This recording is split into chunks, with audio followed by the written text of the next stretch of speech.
Patrick Menet et son équipe n'ont une nouvelle fois pas épargné l'animateur de C8. Une succession de séquences assassines, vues, diffusées comme chaque jour sur les réseaux sociaux avant sa diffusion à 20 h sur France 3, consacre près de 2 minutes à Cyril Hanouna et à ses émissions. Tout commence avec Patrick Sabatier, qui présentait hier soir la première de On se retrouve chez Sabatier sur C8.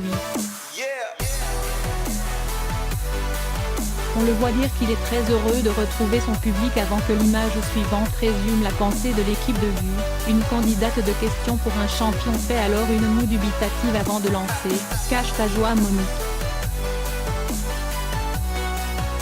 Les séquences suivantes sont du même acabit, avec pêle-mêle des extraits de On se retrouve chez Sabatier et de Touche pas à mon poste, dont le fameux dérapage en direct de Jean-Pierre Mocky à propos de Nabila Benatia. Cet hommage à Cyril Hanouna se conclut par Isabelle Morini-Bosque revisitant la chanson Belle de façon grivoise et par l'animateur de TPMP affirmant face caméra sur le plateau de Patrick Sabatier dont il était l'invité principal hier soir « Ma plus belle victoire, c'est quand je rencontre des gens dans la rue qui me disent « Cyril, tous les soirs on t'attend et tous les soirs, tu nous fais marrer, tu nous fais oublier notre journée de merde. » Merci à vous. Le début des hostilités. Ce Vue est un épisode supplémentaire de la guerre par écran interposée qui oppose depuis plusieurs années Cyril Hanouna à Patrick Menet, aux commandes de ce programme après avoir été remercié du zapping de Canal+, dont il était le créateur.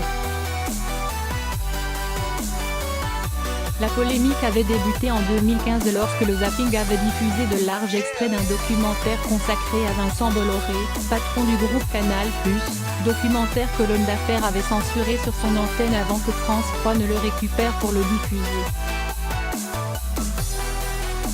Quelques jours plus tard, sur le plateau de Feu le Grand Journal, Cyril Hanouna avait envoyé une pique à l'équipe du zapping en déclarant ironiquement « Il a toujours le don de mettre en avant les chaînes du groupe Canal vraiment, merci ».